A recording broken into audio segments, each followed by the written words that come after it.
Et salut tout le monde, j'espère vraiment que vous allez bien. On se retrouve pour la partie 3 à Mataro avec mon pote Corky12, que vous verrez pas dans les vidéos, je suis désolé, il veut toujours pas se montrer. Et on se retrouve aujourd'hui pour une nouvelle aventure et j'espère vraiment que ça te plaira. Si tu n'as pas vu la partie 1 et la partie 2, tu comprendras un peu mieux si tu vas les voir. Tu risques de beaucoup kiffer cette petite série de vidéos que je suis en train de produire actuellement. Du coup, on se retrouve pour la partie 3 de la série de... Oula, elle a voulu vaporiser. Je sais pas trop si on se dit comme ça. Elle a pas perdu poil, je pense qu'elle a juste fait vite fait.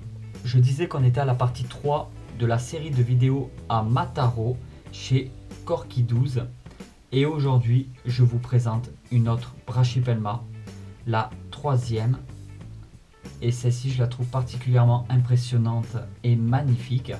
C'est la Brachypelma Vagan ou Vagan. Je ne sais pas exactement comment on dit. Je la trouve vraiment super intéressante. Je la prendrai pas dans mes doigts. Apparemment, c'est une mygale qui est aussi conseillée pour les débutants. Alors, je rappelle que les mygales que je présente sur cette série de vidéos ont moins d'1 an. Parce que Corky12 est un éleveur amateur qui vient de débuter il n'y a pas si longtemps que ça, il n'y a que quelques mois. L'objectif, c'est d'essayer de la nourrir.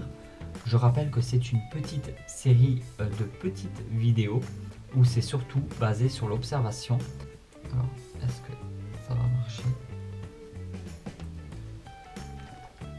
Oh là là, j'ai fait tomber la blatte en fait sans le vouloir. Elle lui a sauté dessus. Alors, je vais essayer de vous montrer ça. Voilà, elle frotte un petit peu son abdomen pour vaporiser. D'accord. On va y aller vraiment tout doucement.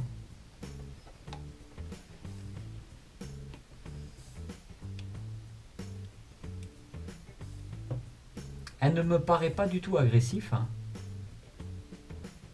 J'arrive pas à vous faire des bonnes prises de vue. Alors je vous ai dit, elle ne me paraît pas du tout agressive. Mais elle a quand même un certain caractère.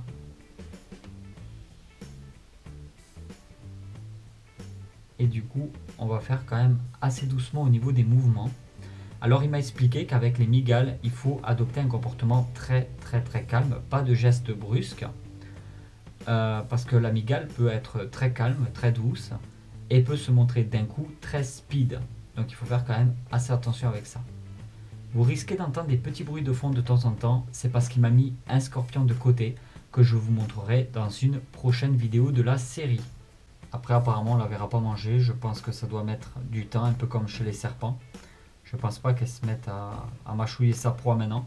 Peut-être qu'elle laisse tout simplement faire le venin.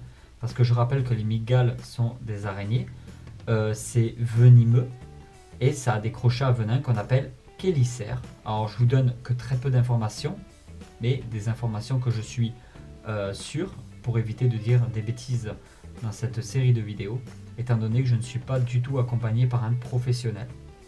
Je rappelle juste que si tu veux te lancer dans l'élevage de mygales en France, c'est tout à fait possible, ne désespère pas.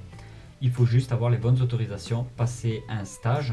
Tu peux te renseigner auprès de certaines animaleries spécialisées dans les reptiles, peut-être qui seront orientées pour savoir où tu pourrais passer ces stages. Parce que les capacitaires en France sur les mygales, je pense qu'ils sont quand même assez rares, je n'en connais pas personnellement.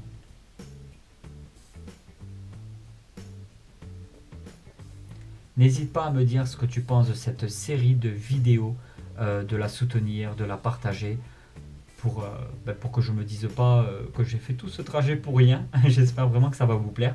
Parce que le problème de cette série, c'est que comme je le fais sur une seule journée, je ne peux pas, en fait, je n'ai pas le recul derrière de savoir si je fais tout simplement de la merde ou si cette petite série vous intéresse. C'est une araignée qui ne tisse pas de toile, à part pour faire la mue, d'après ce que j'ai compris. C'est typique de beaucoup de Brachypelma. Alors comme je suis un petit peu... Regardez. Je ne sais pas trop qu'est-ce qu'elle fait avec son abdomen. Elle a bougé un petit peu. Alors je suis clairement en train de la déranger. Et quand je discute trop près d'elle, forcément, ça ne lui plaît pas trop. Donc c'est assez délicat de vous filmer ce genre de vidéos, surtout que ce sont des animaux dont je n'ai pas du tout l'habitude et je ne compte pas manipuler. Les araignées ne sont pas spécialement... elles n'aiment pas spécialement la manipulation.